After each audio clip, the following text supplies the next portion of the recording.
चलो शुरू करते हैं। क्लास 11th मैथ्स का चैप्टर 2 रिलेशंस एंड फंक्शंस का लेक्चर नंबर 1 पहला लेक्चर है। ये वीडियो दूसरा, ये वीडियो अभी 11th का समझो, काफ़ी दिन बाद मैं 11th का वीडियो बना रहा हूँ। इसके लिए ज़िम्मेदार तुम ही लोग हो।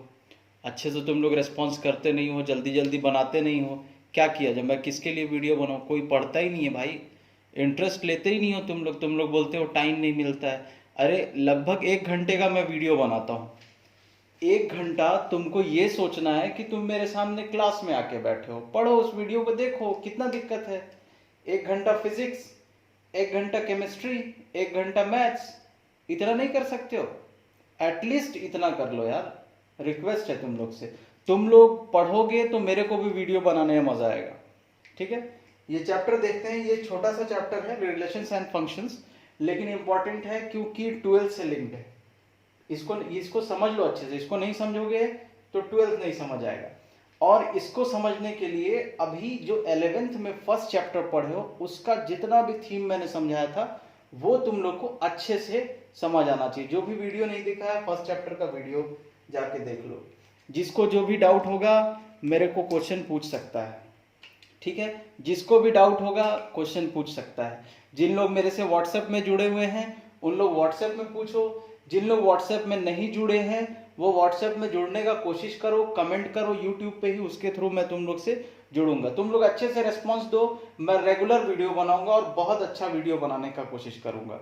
तुम लोग पढ़ोगे तो मेरे को वीडियो बनाने का एनर्जी मिलेगा कि मैं वीडियो बनाऊं। लेकिन तुम लोग पढ़ोगे तो बिना मतलब का क्यों बनाऊं भाई वीडियो? वीडियो बनाने में भी मेहनत लगता है ना।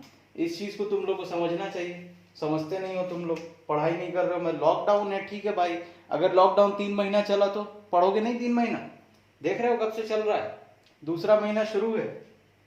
ऑलमोस्ट 1.5 महीना हो ही गया है, शुरू किया 1.5 महीना हो गया है लगभग, अभी आगे ये और जाएगा। तो हम लोग को पढ़ना। और 10th में जिन लोग भी अब सोच लिए हैं मैथ्स लेना है उन लोग इतने तो कॉन्फिडेंट होंगे कि अच्छे नंबर से पास हो जाएंगे। ठीक है, और जिन लोग मेरे पास पढ़े वो इतने तो कॉन्फिडेंट होंगे भाई अच्छे नंबर से तुम लोग पास हो जाओगे। ठीक है, तो आज हम लोग का चैप्टर क्या है? आज का चैप्टर हम लोग का relations and functions. Relations and functions. देखो वीडियो एकदम अच्छे से देखा करो, एकदम शांति से। पेन कॉपी लेके बैठ जाओ। जिन लोग पेन कॉपी नहीं लिए पेन कॉपी लेके बैठ जाओ। ठीक है, एकदम। और साथ में लिखते जाओ, जो जो चीज काम की मिलती जाए उसको नोट करते जाओ एकदम। ये सोचो क्लास में पढ़ो। मैं कोशिश करूंगा, मेरी ये कोशिश रहती है कि मैं इतने अच्छे से तुम लोग को पढ़ाऊं ताकि मेरे को तुमको बताना नहीं पड़े कि देखो बेटा क्वेश्चन ऐसे सॉल्व करो, तुम लोग खुद समझ जाओ। मैं इतना कैपेबल बनाना चाहता हूं तुम लोग को। और क्या बोलूं, तुम लोग को जो नहीं समझ आता है मेरे को बोलो, मैं और अच्छे से समझाने की कोशिश करूंगा। मेरी कोशिश ये रहेगी कि मैं जितने अच्छे से तुम लोग को समझा दूं, फील करा दूं। तो चलो रिलेशन एंड फंक्शन हम लोग स्टार्ट करते हैं। इसमें पहले हम लोग देखेंगे रिलेशन क्या है, फिर देखेंगे फंक्शन क्या है। ठीक है, तो रिलेशन और फंक्शन पे पहुंचने से पहले एक चीज हम लोग देखेंगे, कार्टेशियन प्रोडक्ट। ठीक है, क्या देखेंगे? Cartesian product.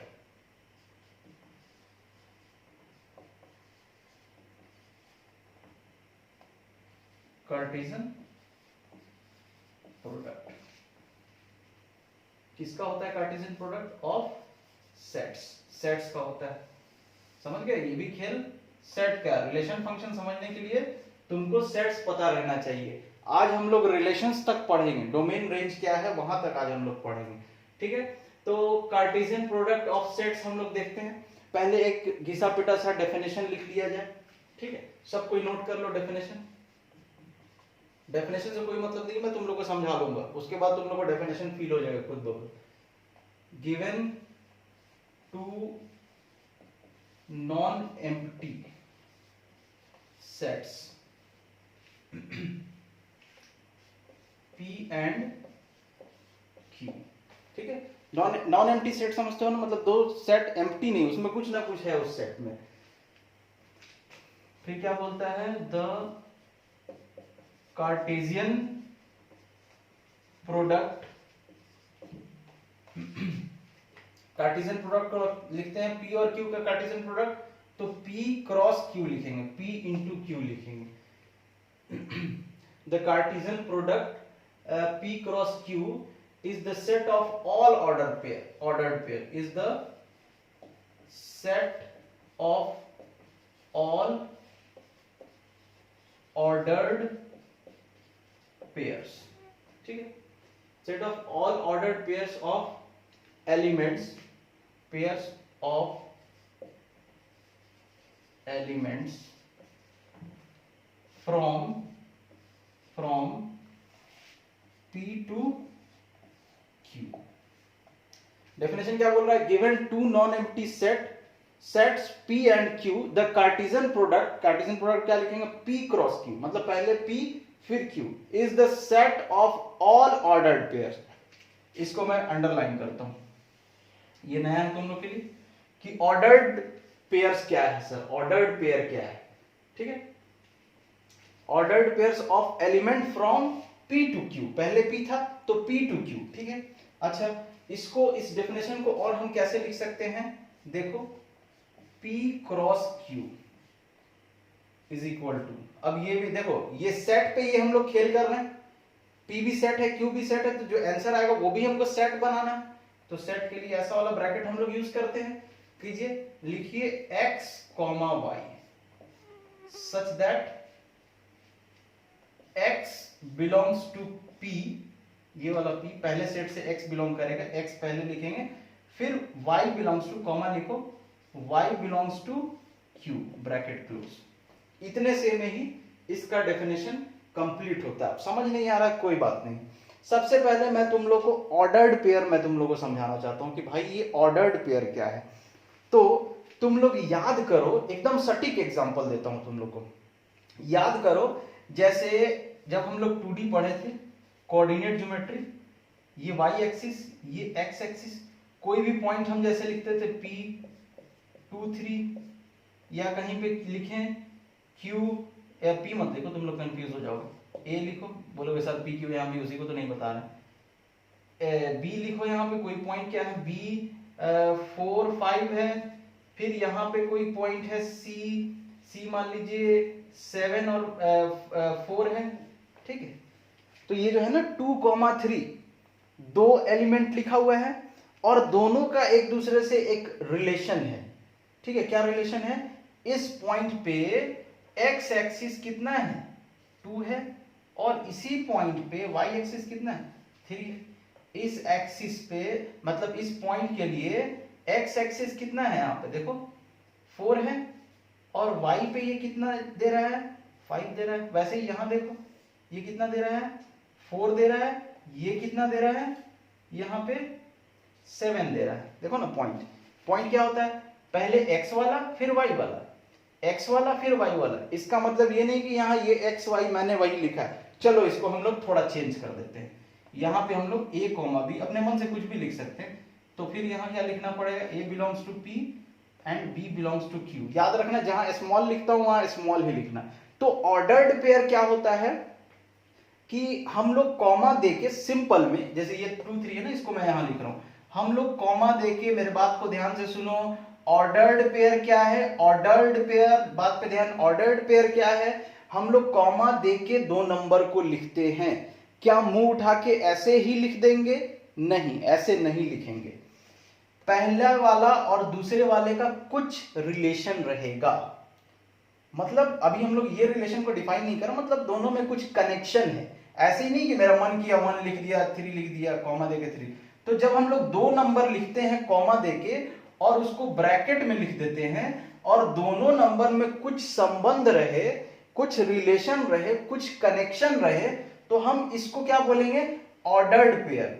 ये एक ऑर्डर में है, ठीक है। क्या ऑर्डर है भाई, तो ये पॉइंट का इंफॉर्मेशन ये दे रहा है, पॉइंट ए का इंफॉर्मेशन कि x 2 है और y 3, तो ये ऑर्डर में है, और ये पेयर में है 2 है, तो इसीलिए इसको ऑर्डर्ड पेयर बोलेंगे। एकदम याद रखना, ऑर्डर्ड पेयर बोलेंगे, ठीक है। कुछ कनेक्शन रहेगा, जैसे हम लोग 2D में कुछ भी कोऑर्डिनेट ज्योमेट्री 2 एक्सिस पे कुछ भी हम लोग पॉइंट लिखते हैं, तो वो क्या है, ऑर्डर्ड पेयर। या एक और एग्जांपल मैं तुम लोगों को समझाता हूं, जैसे y बराबर दिया है 2x माइनस 1।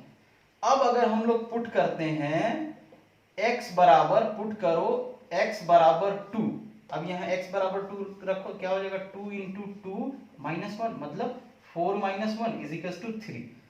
तो हमारा x रखने पे कितना आंसर आया, 3 आया। अगर हमारा आंसर x और y है तो हम क्या बोलेंगे कि इसको ऐसा लिखेंगे 2, 3, ये पॉइंट आता था ना, लीनियर इक्वेशन है, क्या है, लीनियर इक्वेशन इन 2 वेरिएबल।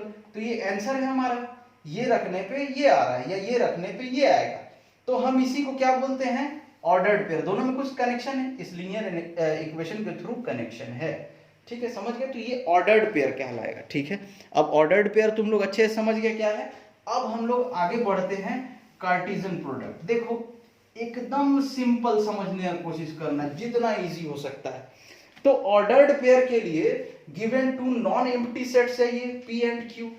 चलिए ठीक है, इसको यहां तक ये डेफिनेशन था, इसको लिख लो ऊपर। अब हम लोग कुछ एग्जाम्पल देखते हैं, एग्जाम्पल करते हैं कुछ हम लोग कि भाई क्या इसका एग्जाम्पल दीजिए सर। तो हमको क्या चाहिए, given two non empty set चाहिए ना, तो हम दो नॉन एम्प्टी सेट मानते हैं। एक मान लेते हैं P बराबर 1 2 मान लेते हैं, ठीक।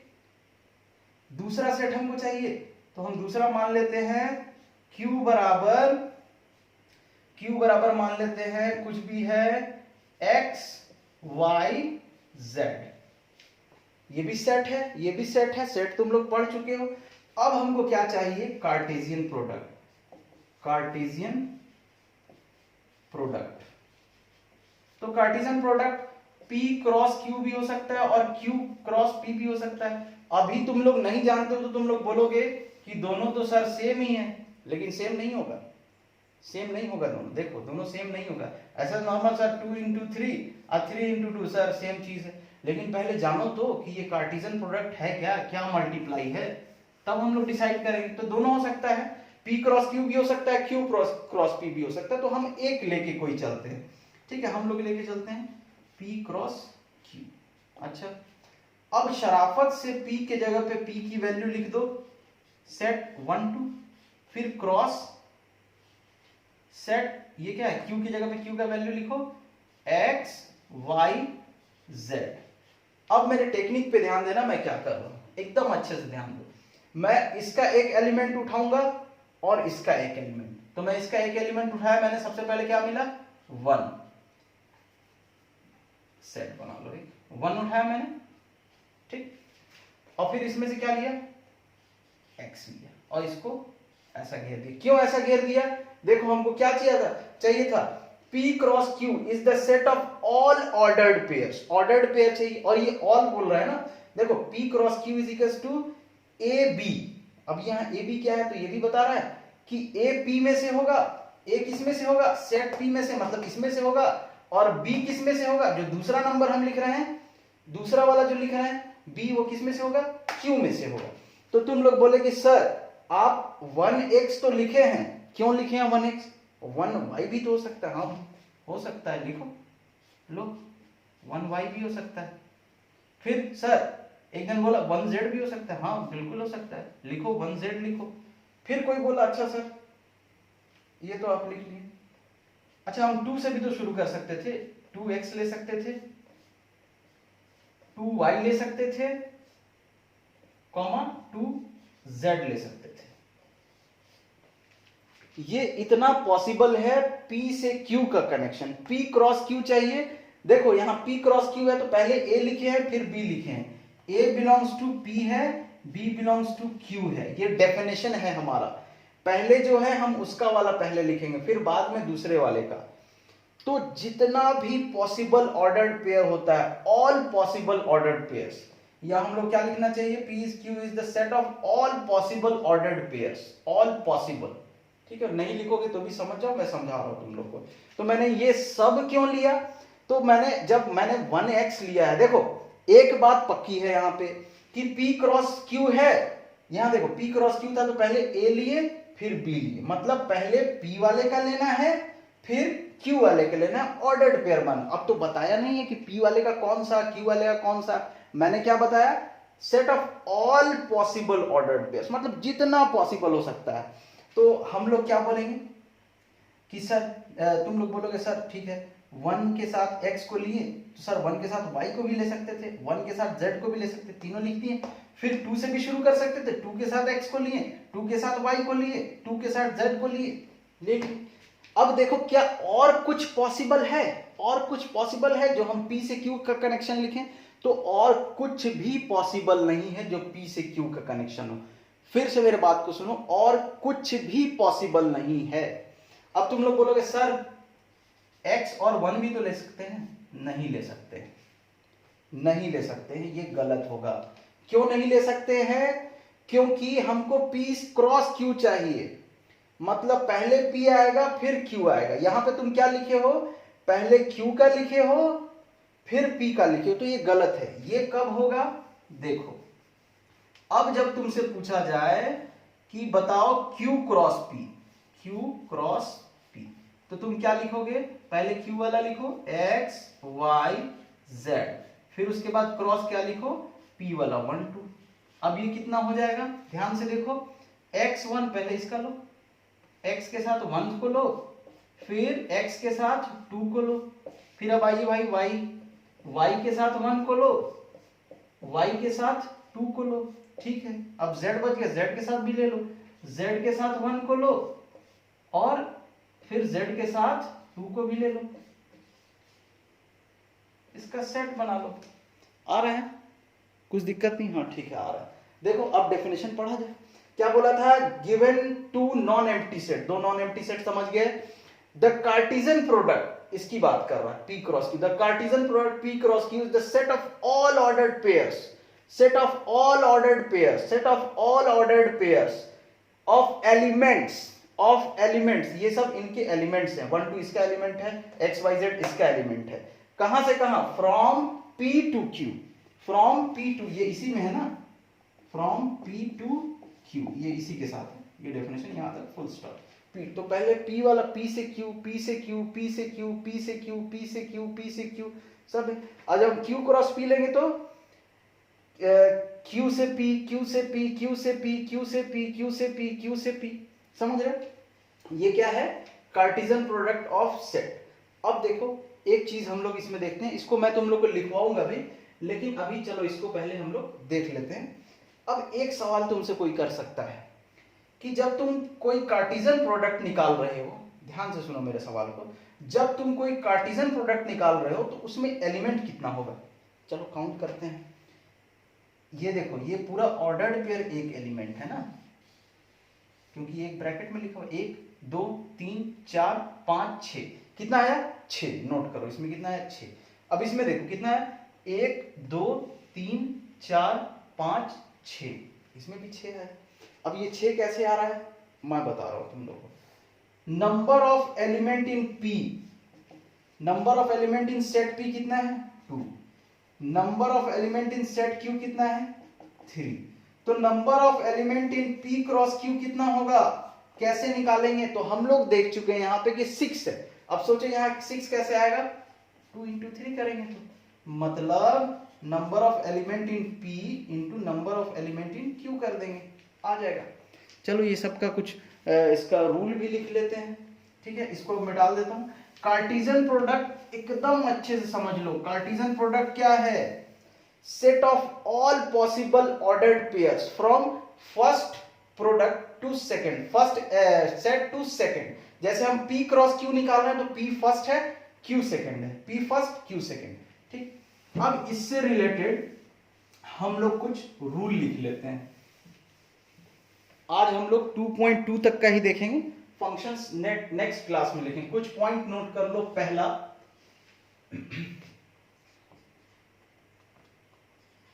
To ordered pairs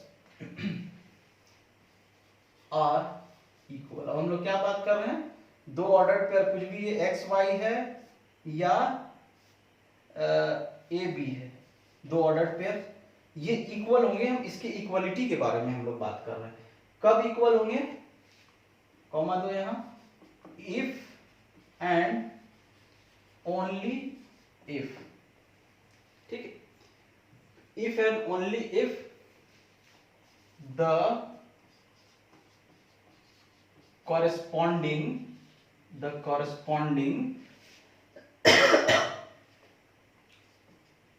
first elements are equal and the second elements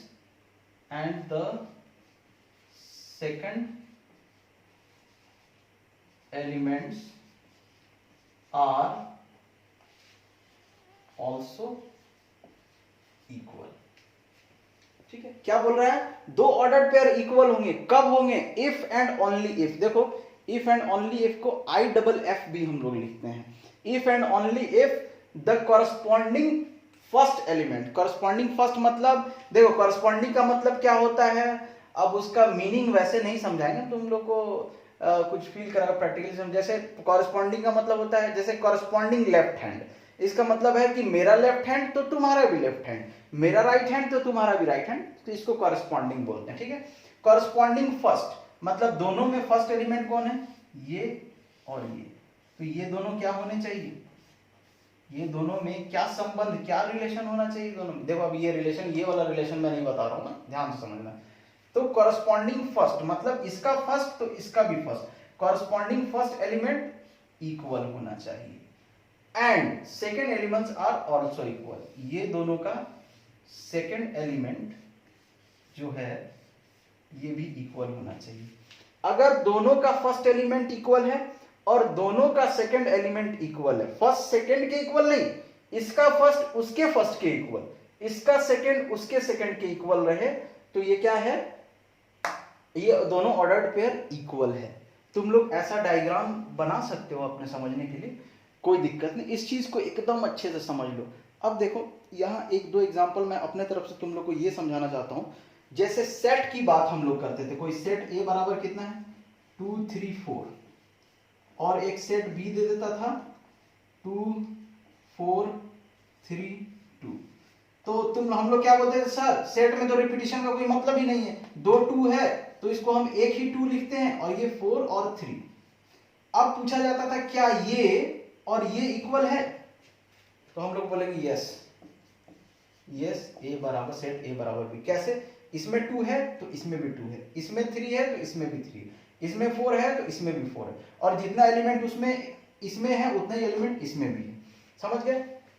ऐसे हम लोग देखे थे इक्वल होता है। यहाँ पे ऑर्डर मैटर नहीं करता था, ऑर्डर यहाँ मैटर नहीं करता। देखो यहाँ पे 2 पहले लिखा है, 3 इसमें सबसे लास्ट में लिखा है, लेकिन इसमें 3, A में 3 सेकंड में लिखा है, B में 3 कहाँ लिखा है? थर्ड नंबर पे। A में 3 कहाँ लिखा है? सेकंड नंबर पे। तो सेट में ये मैटर नहीं करता था। लेकिन जब तुम लोग ऑर्डर्ड पेयर को इक्वल प्रूफ करने जाओगे, जैसे अब कोई पूछे कि बताओ 1 2 और 2 1 इक्वल है कि नहीं?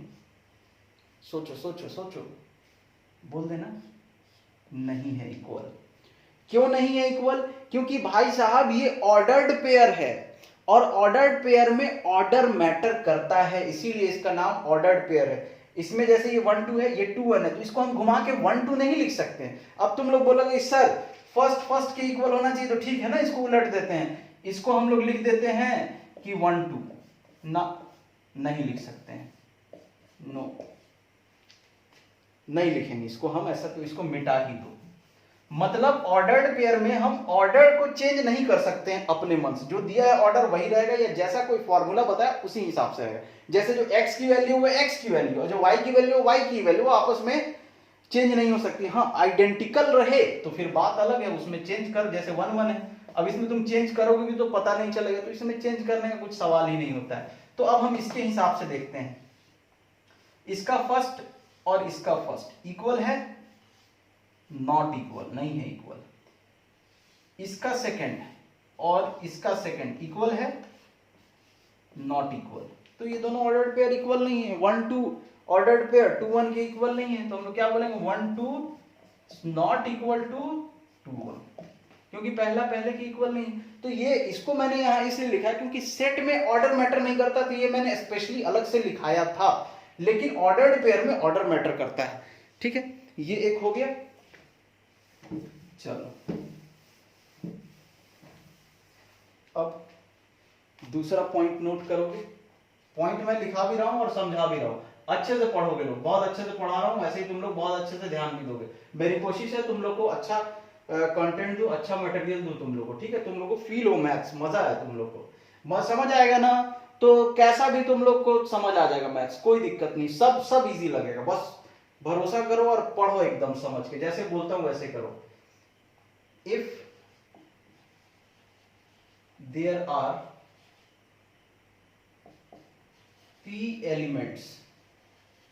एलिमेंट्स इन सेट ए, मतलब सेट ए में नंबर ऑफ एलिमेंट्स कितना है, p है, and q elements in set B, ये हम लोग डिस्कस कर चुके हैं, ठीक है। क्या लिखा मैंने, if there are p elements in set A and q elements in set B, ठीक है, then there will be p into q elements in a cross b। अभी थोड़ी देर पहले ये चीज मैंने तुम लोगों को जब क्वेश्चन सॉल्व कर रहा था, मैं तुम लोगों को समझा रहा था कि number of element in set A में n क्यों लगाए, n मतलब number of element in set A कितना है, p दिया है, and number of element in set B कितना है, क्यू दिया है। याद करो, थोड़ा सा पीछे जाके याद करो कि यहाँ पे जो एग्जांपल यहाँ पे मैंने लिखाया था, number of element in A बराबर 2 था, number of element in B मतलब number of element in P 2 था, number of element in Q 3 था। तो number of element in Cartesian product A cross B, वहां क्या था, पी क्रॉस क्यू कितना होता है, दोनों के एलिमेंट को इंटू कर दो, पी इंटू क्यू। एकदम प्यार से इसको लिख लो, अच्छे से इसको समझ लो, कोई जबरदस्ती नहीं है, रटना नहीं है। मैथ्स रटने वाला सब्जेक्ट नहीं है, बहुत कम जगह ऐसा आता है कि तुमको कुछ ऐसा करना पड़ेगा, लेकिन नॉर्मली ऐसा नहीं आएगा, ठीक है। 2 पॉइंट्स हो गए, वीडियो पॉज करके लिख लो।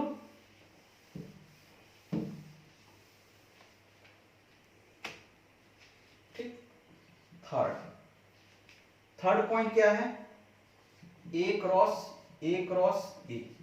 हम तो ए क्रॉस ए देखिए ना, अगर हम 3 ए को मतलब अगर हम ए इंटू बी इंटू सी करें तब क्या होगा, तो हम लोग यहाँ तीनों एक ही सेट लिख दिए हैं, ए क्रॉस ए। अगर ऐसा कुछ रहे तो हम लोग क्या लिखेंगे, सच दैट खाली 2 था, अगर इसको छिपा ले तो तुम लोग क्या लिखोगे, ए क्रॉस ए। क्या लिखोगे ए क्रॉस ए को, कि ए कॉमा बी, जहां ए बिलोंग्स टू ये वाला A and B belongs to ये वाला बी, ठीक है। तो यहाँ पे 3 है तो कॉमा देके एक सी भी लिख देंगे, समझ आ रहा है। सच दैट यहाँ जो ए है और बी है और सी है, ये तीनों किससे बिलोंग करता है, किसी एक सेट ए से ही बिलोंग करता है, ठीक है। Hence A comma B comma C is called ordered triplets. क्या कहलाएगा, is called an ordered triplets, ठीक, ट्रिपलेट एक है ना, ट्रिपलेट, ठीक। अब इसका कैसा होगा, देखो मैं समझा रहा हूं तुम लोग को। मान लो कोई सेट ए दिया है 1 2, थोड़ा सा मैं लिखूंगा, ज्यादा नहीं लिखूंगा। सेट बी दिया है 3 4, सेट सेम भी हो सकता है ना एलिमेंट, तुम मत सोचो कि सर 1 2 यहाँ भी 1 2 हो सकता है, कोई दिक्कत नहीं, जो दे देगा वो हो जाएगा। ये 5 6 हो गया, ठीक है, ठीक। तो अब हम क्या निकालना है, ए क्रॉस बी क्रॉस सी। तो देखो क्या लिखा जाए, ए की जगह पे लिखो 1 2 क्रॉस बी की जगह पे क्या लिखो 3 4, सी की जगह पे क्या लिखो 5 6, ठीक है। तो अब हम लोग भाई 3 का तो सीखे ही नहीं है, चलो भाई हम 2 का सीखे ना, 2 का कर सकते हो ना, 2 का करो। क्या होगा, 1 के साथ 3 को लो 1 3, फिर कॉमा 1 के साथ 4 को लो 1 4, फिर कॉमा 2 के साथ 3 को लो 2 3, ऑर्डर पेयर बनाते जाओ, फिर 2 के साथ 4 को लो 2 4। ये कंप्लीट हो गया। ये हम लोग किसके जगह पे लिखें, इतने के जगह पे, तो ये तो बच गया ना, लिख दो। अब देखो ये फिर से तो 2 सेट बन गया, अब इसको भी वैसे ही लेंगे फिर। ये देखो ये एक सेट और ये जैसे यहाँ था ना, एक सेट ये दूसरा सेट ये, वैसे ही यहाँ 2 का तो इंटू तुम लोग पता है। अब ये 1 3 है, इसका पहला वाला क्या है 1 3 के साथ किसको ले लो 5 को ले लो, 1 3 5 हो गया। इसके साथ इसका लेना, फिर 1 3 के साथ तुम किसको ले लो, 6 को ले लो, 6 लिख लो। फिर उसके बाद 1 4 के साथ किसको ले लो, 5 को ले लो। फिर सिमिलरली 1 4 के साथ 6 को ले लो, इसका 1 4 है ना एलिमेंट, ये क्या है। फिर 2 3 के साथ 5 को ले लो, 2 3 के साथ 6 को ले लो, ठीक है, यहां सेट का साइन बना लो। फिर उसके बाद क्या है 2 4 के साथ 5 को ले लो, फिर 2 4 के साथ 6 को ले लो, ये क्या है ऑर्डर्ड ट्रिपलेट। यहां से सेट शुरू का, यहां खत्म हो गया, ब्रैकेट क्लोज। देख रहे हो कैसे लिखे हम लोग। तो हम लोग 2 का भी सीख बना के 2 का लिख के हम लोग 3 बना लिए, ठीक है। 2 का सीखे हम लोग, उसके बाद हम लोग 3 कर लें। 3 कैसे कर लेंगे, पहले 2 का मल्टीप्लाई आता है कर लेंगे, फिर जो आएगा फिर उसको जो बचा तीसरा उसके साथ करेंगे तो फिर 2 का हो गया, सिंपल ऐसे कर लेंगे। अब सवाल ये है कि ऐसा प्रैक्टिकली कहां होता है, होता है जब, अभी तो शायद तुम लोग 3D का दर्शन नहीं हुआ होगा। 3D में जैसे कोई भी यहाँ पे 2 डायरेक्शन हम लोग का था, ये y और ये x, एक और डायरेक्शन होता है तीसरा। एक बोर्ड पे देखो, ऊपर वाला y है, ये वाला x है, और एक जो कैमरा की तरफ तुम्हारी तरफ आ रहा है ना, तुम्हारे तरफ आ रहा है, वो क्या कहलाता है z। तो उसको हम लोग कैसा दिखाएंगे बोर्ड में, ऐसा अगर मैं लाइन बना दूं तो खाली पॉइंट दिखेगा, तो इसको बनाने के लिए ऐसा टाइप से हम लोग z एक्सिस दिखा देते हैं। अब इसमें कोई भी पॉइंट हम लोग दिखाते हैं तो पहले p, तो हम लोग पहले से क्या जानते थे कि x y है, अब एक और पॉइंट आ गया z पोजीशन, जैसे 2 3 6, समझ रहे हो ना। तो ये 3D में मिलता है ऑर्डर ट्रिपलेट, ठीक है। उम्मीद करते हैं तुम लोग को अच्छे से समझ आ रहा होगा। अच्छे से नहीं समझ आ रहा होगा तो मेरे को जरूर बताना, मैं और इंप्रूव करने की कोशिश करूंगा कि जितना आसान हो सके तुम लोग के लिए पढ़ाई को बनाया जा सके, ठीक है। ये हम लोग ऑर्डर्ड पेयर सीख लिए हैं और कार्टेशियन प्रोडक्ट सीख लिए। अब कार्टेशियन प्रोडक्ट क्या है ये ध्यान में रखना एकदम। कार्टेशियन प्रोडक्ट क्या होता है कि मान लीजिए 2 सेट है A और B, या 2 सेट है P और Q, तो P से Q का जितना भी पॉसिबल ऑर्डर्ड पेयर उसका रिलेशन है वो हम लोग लिख, जितना भी ऑर्डर्ड पेयर पॉसिबल मतलब इससे उसका जितना भी कनेक्शन पॉसिबल है उस सब को हम लोग लिख देते थे, ठीक है। अब हम लोग को समझना है रिलेशंस क्या है। रिलेशंस, सवाल ये है रिलेशंस, तो इसका भी हम लोग डेफिनेशन लिखते हैं। A relation, capital R, relation में क्या लिखेंगे कैपिटल आर। कैपिटल आर को हम लोग रियल नंबर भी लिखते हैं, थोड़ा सा डार्क करके लिखा रहेगा, और जो ऐसे ही आर लिखा रहेगा वो बस रिलेशन बता रहा है। From a non empty set ए, कोई नॉन एम्प्टी सेट क्या है ए है। नॉन एम्प्टी सेट मतलब एम्प्टी नहीं है, उसमें कुछ ना कुछ रहे। टू अ, ये भी नॉन एम्प्टी सेट रहेगा, टू अ लिख लिया जाए। नॉन एम्प्टी नहीं लिखते तो भी समझ जाते, सेट बी, जैसे वहां पी क्यों लिए थे, यहां क्या होगा relation R from non empty set A to non empty set B, से ए से बी का रिलेशन। तो ए से बी का रिलेशन क्या होता है कार्टेशियन प्रोडक्ट। जितना कार्टेशियन प्रोडक्ट में हम लोग पूरा क्या लिख देते हैं, जितना भी पॉसिबल हो सकता है वो सब लिख देते हैं। तो क्या लिखा, a relation R from a non empty set A to a non empty set B is subset of the Cartesian product, ठीक है। क्या बोल दिया ये, खेल गया।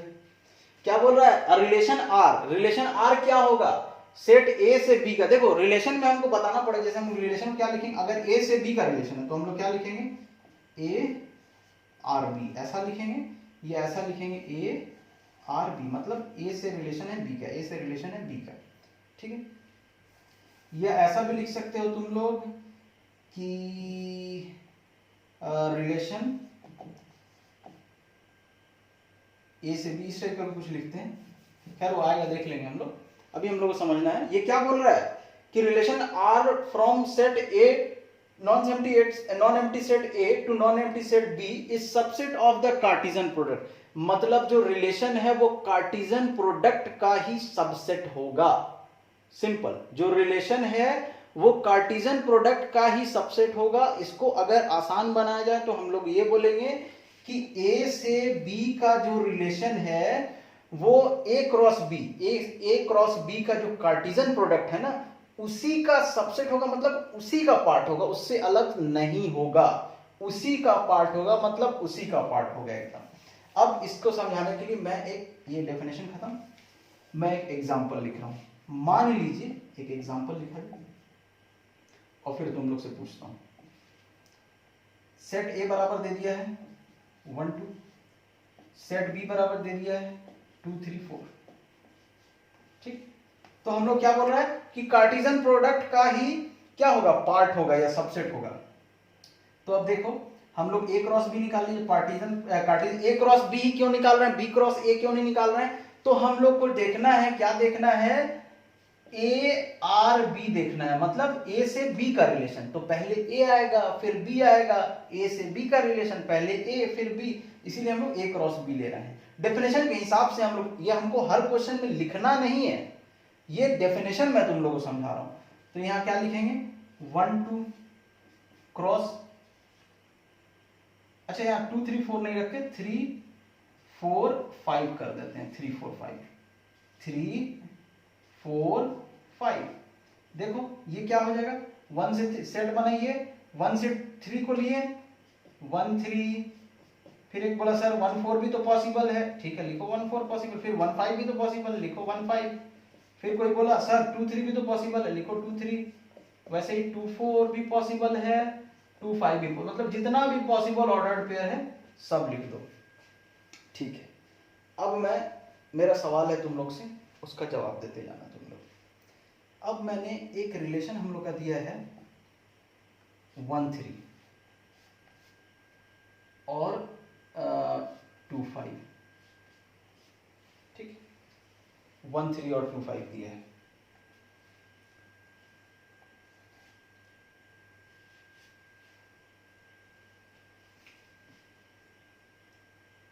अब उसके बाद ठीक है, ठीक है, एक R1 कोई रिलेशन है, कोई R2 रिलेशन है, ये दे दे रहा है 3 1 और 1 3। कोई R3 रिलेशन है, वो दे दे रहा है कि 1 5 2 3 1 3। कोई R4 रिलेशन है, वो दे दे रहा है मान लो 2 3 1 5, फिर उसके बाद 2 4, फिर उसके बाद 1 4। इतना ही एग्जांपल लिखते हैं।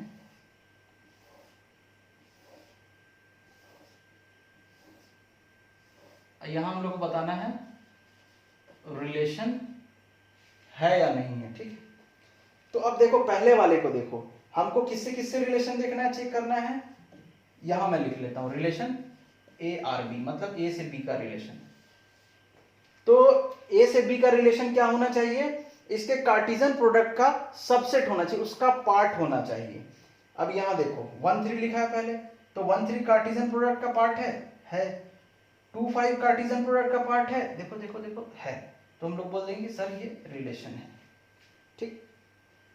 अब देखो एक और तरीका है देखने का, हम लोग क्या बोलेंगे कि ए से बी का रिलेशन देखना, मतलब पहला वाला क्या रहना चाहिए, ए रहना चाहिए, दूसरा वाला क्या रहना चाहिए, बी। तो देखो पहला वाला ए का है, ठीक है, दूसरा वाला 3 बी का है, ये रिलेशन है। ये देखो पहला वाला किसका है, पहला वाला ए का रहना चाहिए, ए से बी का रिलेशन देखना, पहला वाला ए का है सर, दूसरा वाला किसका है, बी का है, 5 है, इसीलिए हम लोग बोलते हैं। दो तरीका बताया देखने का। अब इसको देखते हैं 3 1, तो देखो 3 किसका है, बी का है, तो अब पहले बी वाला आ जा रहा है बाद में 1 वाला, तो ये रिलेशन नहीं है। हालांकि इसमें ये रिलेशन है लेकिन ये एक नहीं है, तो इसको हम लोग बोल देंगे कि ये ए से बी का रिलेशन नहीं, क्योंकि इसमें एक एलिमेंट में पहले बी आ जा रहा है फिर ए आ जा रहा है। समझ रहे हो क्या बोल रहा हूं, ध्यान से समझो एकदम। हमको ए आर बी चाहिए, मतलब ए से बी का रिलेशन। तो अगर डेफिनेशन के हिसाब से हम आते हैं पहले, तो सबसेट होना चाहिए इसके कार्टेशियन प्रोडक्ट का। तो देखो 3 1 कहीं से भी सबसेट है, 3 1 कहीं भी नहीं, 1 3 है 3 1 नहीं, लेकिन 1 3 है, 1 3 है, 1 3 है, तो हम बोल देंगे ये नहीं। क्यों नहीं है? क्योंकि ये नहीं है, तो ये रिलेशन नहीं, गलत है भाई। एक के सही होने से क्या होता है, अगर मान लिए 99 सही है और एक भी गलत हो गया तो पूरा गलत, ठीक है, रिलेशन नहीं। अब इसमें देखो 1 5 है, 1 5 देखो तो है, 1 5 है, 2 3 पार्ट है सर, 1 3 है सर, रिलेशन। दूसरा तरीका देखने का शॉर्ट में, इसमें अगर नहीं ये नहीं लिखे हैं अगर हम लोग, तो हम लोग क्या बोलेंगे, तुम लोग मिलाओ, पहला वाला किसका है, ए का रहना चाहिए। ए से बी का रिलेशन देखना तो फर्स्ट ए का है सर, सेकंड बी का है सर, ठीक है। फर्स्ट किसका है, ए का है सर, सेकंड किसका है, बी का है सर, फिर फर्स्ट ए का है सर, ये ए का, सेकंड बी का है सर, तो बोल दिया रिलेशन है। दूसरा अच्छा यहाँ पे चलो अब इसको देखते हैं, 2 3 है, 2 ए का है, ये बी का है, ए का बी का है, ए का बी का है, ए का बी का है, तो ये भी रिलेशन है। अब अगर कुछ ऐसा दे दे, मान लो कोई हम लोग R5 मानते हैं, R5 दे दे कि 1 और 7 और 1 और 3, ठीक है, तो 1 तो ए से है लेकिन 7 बी में है ही नहीं, और ये 1 ए में है, 3 बी में है, तो ये तो है लेकिन ये नहीं, तो ये पूरा रिलेशन नहीं होगा। क्यों नहीं है, क्योंकि 7 तो है ही नहीं कहीं बी में। फिर से रिपीट करके वापिस जाओ और देख लो,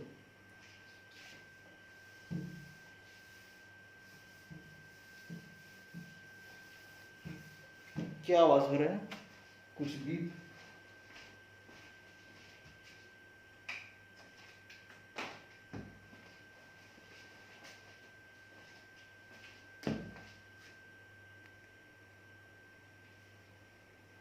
पता नहीं कहां से कुछ आवाज आ रहा है, तुम लोगों को सुनाई दे रहा है कि नहीं पता नहीं, उम्मीद करते हैं डिस्टरबेंस नहीं हो रहा होगा। तो रिलेशन अब तुम लोगों को समझ आ गया, क्या बोलोगे रिलेशन क्या है, तो relation is subset of Cartesian product. कैसा कार्टेशियन प्रोडक्ट, तो अगर हमको ए से बी का रिलेशन देखना, माने हमको ए आर बी चाहिए, ए से बी का रिलेशन, तो ए से बी का रिलेशन क्या होना चाहिए, subset of A cross B. या हम इसको और आसान भाषा में, इसको ब्रैकेट में लिखना, और आसान भाषा में क्या लिख सकते हैं, ए से बी का रिलेशन क्या होना चाहिए, part of A cross B, मतलब पार्ट ऑफ कार्टेशियन प्रोडक्ट। अगर बी से ए का रिलेशन बोलेगा, बी से ए का रिलेशन बोलेगा, तो हम लोग क्या बोलेंगे कि subset of B cross A, simple, समझ रहे हो ना। चलो अब इसमें और हम लोग क्या लिख लें, और क्या लिखा दो तुम लोग को, एक चीज और तुम लोग इसमें लिख सकते हो, नंबर ऑफ एलिमेंट निकालना। तो इसको एक चीज नोट करोगे तुम लोग, नोट लिखो, ठीक, तो total number of relations, total number of relation that can be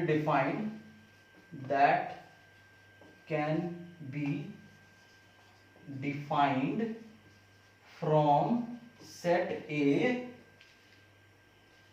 लिखते हैं पूरा अच्छा से, from a set A to set B। दोनों कैसा सेट होगा, non empty to a set B, दोनों नॉन एम्प्टी सेट A से सेट B में हम लोग क्या निकालना है, टोटल नंबर को हम लोग पता करना, टोटल नंबर ऑफ रिलेशन कितना हो सकता है, is the set B is the number of all possible subset, is the number of all possible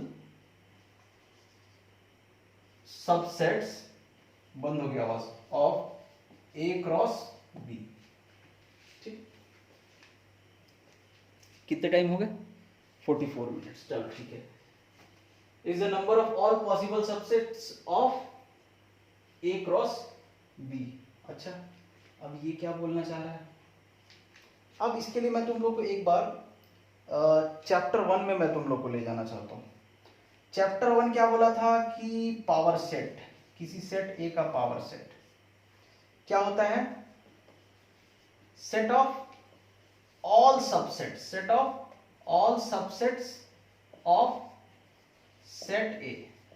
power set क्या होता है, set of all subsets of set A, ये होता है पावर सेट। अच्छा इसके बाद हम लोग निकाले थे कि अच्छा इसमें मान लीजिए कि एलिमेंट्स बराबर n है, इसमें नहीं सेट A में number of elements in set A मान लीजिए क्या है n नहीं, मान लीजिए m है, क्योंकि n m में कंफ्यूजन हो जाएगा।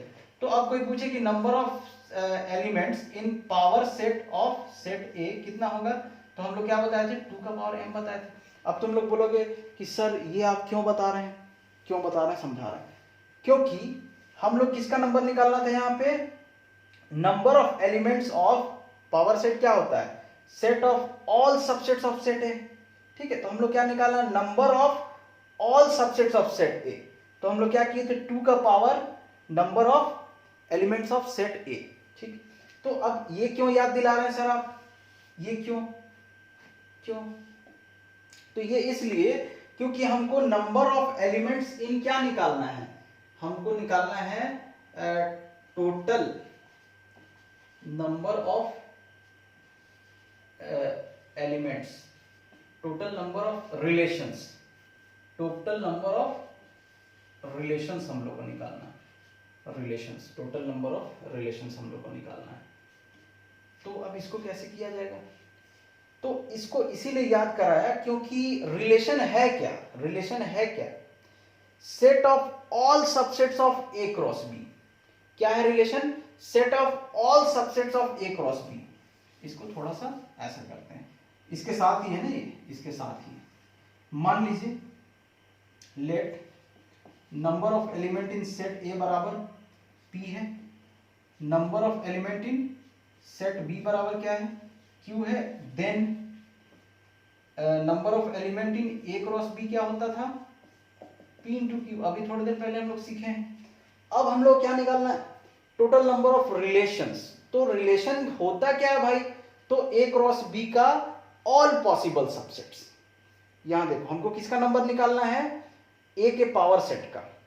a का पावर सेट क्या होता है, set of all subsets of A. तो जब ऐसा कंडीशन था कि set of all subsets of set A, तो कितना पॉसिबल सेट होगा, नंबर ऑफ पॉसिबल सेट, तो क्या निकाले थे हम लोग, नंबर ऑफ पॉसिबल एलिमेंट्स या नंबर ऑफ पॉसिबल सबसेट्स।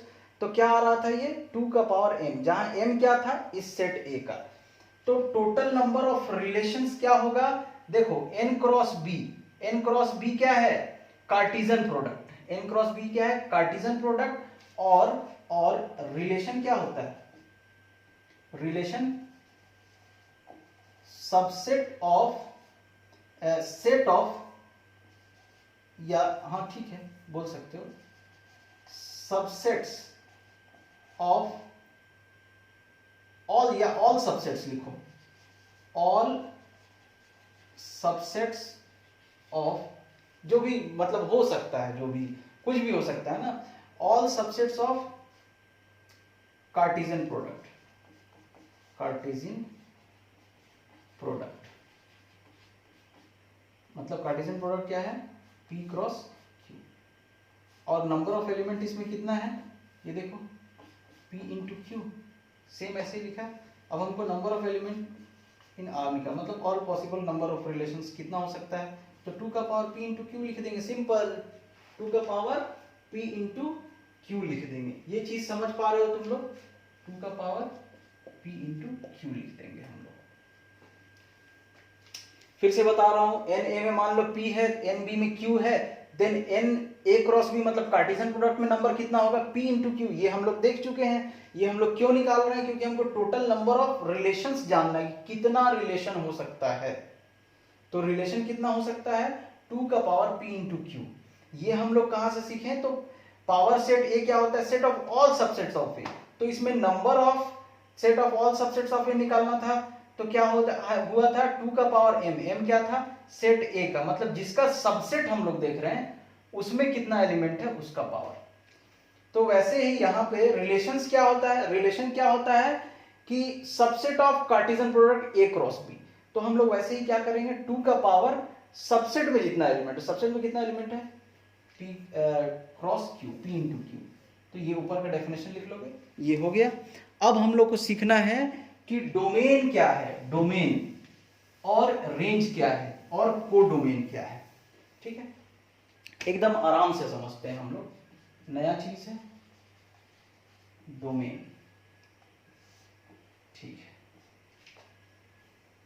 तो डोमेन का पहले हम लोग डेफिनेशन लिख लेते हैं कि डोमेन क्या है। The set of all first element of ordered pairs ordered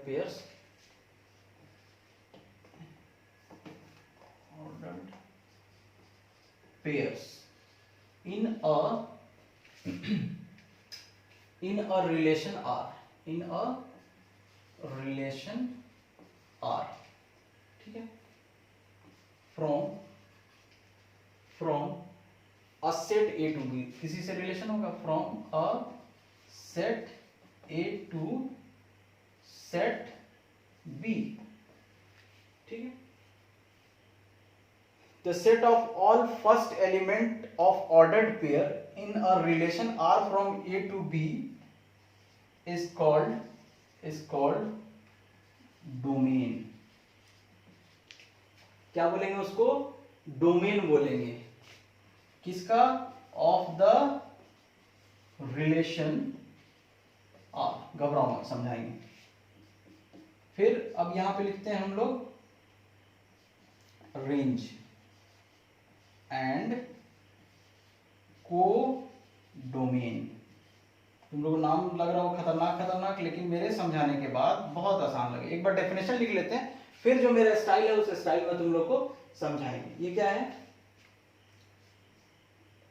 the set of all second elements of ordered pairs in a relation R from a set A to set B is called range of the relation R, ठीक। And set B लिखो या लिख दिया जाए या and बताओ, यहां तक हो गया। रेंज बता दिया मैंने। डोमेन क्या बोलेंगे? The whole set B, the whole set B is called the codomain, ठीक है, ठीक, of the relation R, of the relation R। पहले इस डेफिनेशन को समझाते हैं, उसके बाद जो हम लोग पढ़े थे अभी एग्जांपल सब, उसमें समझाते हैं, फिर उसके बाद एक अपने स्टाइल में भी समझाएंगे।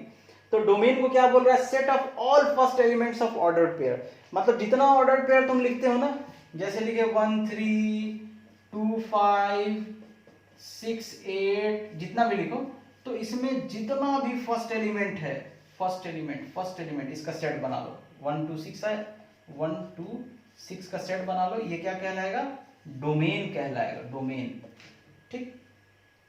और ये जो दूसरा वाला है सेकेंड है, the set of all second elements of ordered pair, all second elements in ordered pair is called, मतलब 3 5 8 3 5 8 क्या कहलाएगा?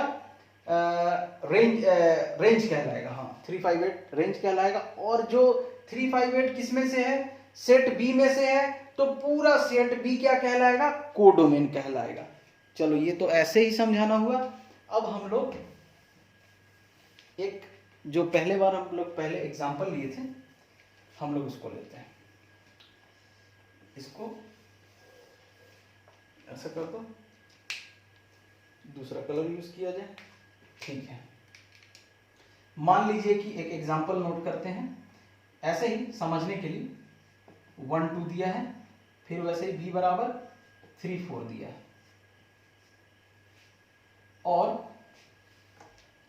A क्रॉस B क्या होगा, A क्रॉस B जहां रिलेशन का बात होगा हमको A क्रॉस B चाहिए होगा, तो A क्रॉस B क्या होगा 1 2 क्रॉस 3 4। अच्छा 5 भी लिख दो, 3 ठो लोग काहे के लिए तुम लोग वो करोगे, 3 4 5 लिख दो। अभी A क्रॉस B निकालेंगे, A क्रॉस B क्या होगा 1 3 1 4 1 5 2 3 2 4 2 5। अब यहां कुछ रिलेशन का एग्जांपल लेते हैं। मान लीजिए एक रिलेशन लिखा है R1 बराबर 1 3 1 4 2 5, R2 बराबर दिया है 1 3 2 4 2 3 2 5। ठीक है, अब हम लोग यहाँ ऐसा लाइन बनाते हैं, कम स्पेस में तुम लोग को समझाने की कोशिश करते हैं। देखो मैं ऊपर वाले को इसको एक इसका ये मिटा रहा हूँ, यहाँ पे थोड़ा सा देख लेना। ठीक, A क्रॉस B समझ गए, ये सब रिलेशन है, पहले A वाला है फिर B वाला है। अब हम लोग एक बार डिस्कस करेंगे कि सर डोमेन क्या है, फिर हम लोग डिस्कस करेंगे सर रेंज क्या है, फिर उसके बाद हम लोग डिस्कस करेंगे कोडोमेन क्या है। ठीक ठीक, तो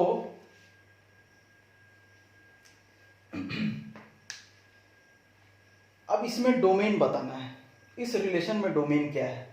डोमेन क्या बोला था, set of all first elements of ordered pair, set of all first element, ये है फर्स्ट एलिमेंट, ये है फर्स्ट एलिमेंट, ये है फर्स्ट एलिमेंट, तो set of all first element in ordered pairs, set of all first elements of ordered pair in a relation R. तो कोई relation R1 है, उसमें सब सेट बना दो किसका, फर्स्ट एलिमेंट का सेट। तो क्या क्या आ रहा है, फर्स्ट एलिमेंट का सेट बनाओ 1 1 2, ये सेट बना दो, ये डोमेन कहलाएगा। पहला वाला एलिमेंट जितना है, अब इस 1 1 तो लिखने का कोई मतलब नहीं, तो हम लोग क्या बोलेंगे 1 2 इज डोमेन।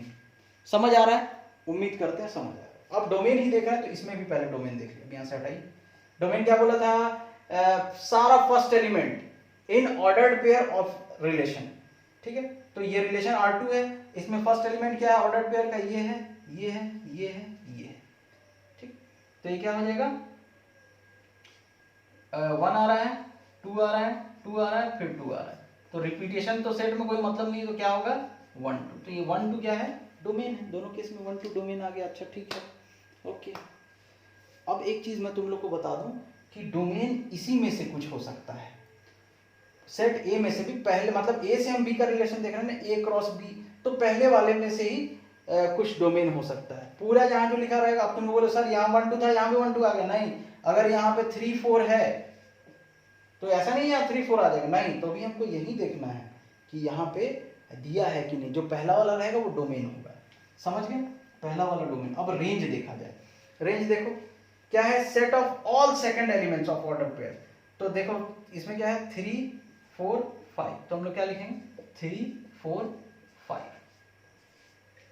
एक काम करते हैं, यहां पे हम लोग एक और एलिमेंट ले लेते हैं 6। ठीक है, 3 4 5 आ गया, 6 है, इसमें कोई मतलब नहीं है हमको, हमको इसका सेकंड बस देखना है। अब इसका सेकंड देखो 3 4 3 5, 3 4 3 5, तो इसको हम 2 बार 3 आ रहा है उसको एक ही बार लिख देंगे 3 4 5। अच्छा कोडोमेन क्या होता है, तो कोडोमेन साफ साफ बोला तो होल सेट बी, मतलब अगर हम ए से बी का रिलेशन देख रहे हैं तो दूसरा बाद में जो सेट आ रहा है ना पूरा सेट क्या कहलाएगा, कोडोमेन। मतलब पूरा सेट बी क्या है, बी बराबर कितना है 3 4 5 6, ये पूरा कोडोमेन 3 4 5 6। इसमें भी क्या है, उसी पे रिलेशन है, ए बी पे ही है, तो ये भी क्या होगा 3 4 5 6। ठीक है, अब आगे समझाते हैं तुम लोग को, अब थोड़ा दूसरे स्टाइल में समझाया जाए। एक स्टाइल पहले एक एग्जाम्पल हम लोग लेते हैं। अभी जो हम लोग बनाने वाले हैं रे डायग्राम उसको समझना। जैसे मान लो 1 लिखा है, 2 लिखा है, 3 लिखा है, 4 लिखा है, 5 लिखा है, 6 लिखा है। इधर लिखा है 1 2 3 4 5 6 7 8 9 10 11। ये क्या है? ए है, ये सेट बी है। ठीक, अब हमको कुछ रिलेशन दिया है, यहां से यहां रिलेशन दिया है। क्या रिलेशन है कि y बराबर 2x माइनस 1। ठीक, तो जब हम y x के जगह पे, ये x वाला है, ये क्या है? x वाला है, और ये क्या है? y वाला है। तो जब हम x के जगह पे 1 रखेंगे तो y कितना आ जाएगा? 1 आएगा। ऐसा दिखा देंगे, 1 रखने पे 1 आएगा। फिर जब हम x के जगह पे 1 रख रहे हैं, सॉरी अब 2 रखो, x की जगह पे 2 रखो, यहाँ 2 2 4 -1 3, तो 2 रखने पे 3 आ रहा है। फिर जब 3 रखेंगे तो 2 3 6 -1 5, y कितना आ जाएगा? देखो बस हम इसमें क्या कर रहे हैं, x की वैल्यू रख रहे हैं यहाँ पे। y बराबर कितना होगा? x कितना रखे? 3, तो 2 × 3 - 1 इज इक्वल टू क्या हो जाएगा? 6 - 1 इज इक्वल टू 5। इसको थोड़ा सा दूसरा वाला मार्कर आ गया, ये वाला। अब जब हम 4 रखेंगे, 4 रखो तुम, तो 4 रख रहे हो तो क्या आ रहा है? 4 2 8 -1 7, 4 रखने पे 7 आ रहा है। फिर 5 रखो, तो 5 रखने पे क्या आ रहा है? 2 5 10 -1 9, 5 रखने पे 9 आ रहा है। अब हम लोग बात करेंगे कि यहाँ डोमेन क्या है। डोमेन तो देखो ऑर्डर्ड पेयर यहाँ क्या आ रहा है? 1 1 आया है आंसर।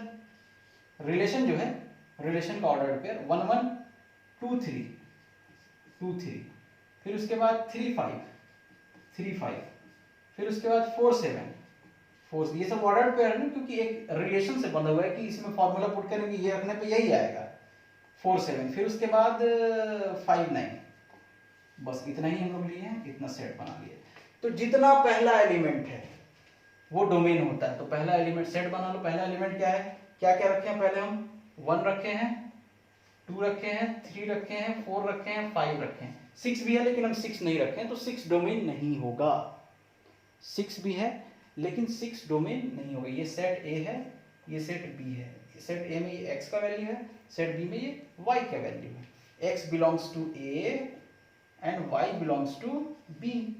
ठीक है, अब देखो रेंज की बात की जाए तो रेंज क्या होता है?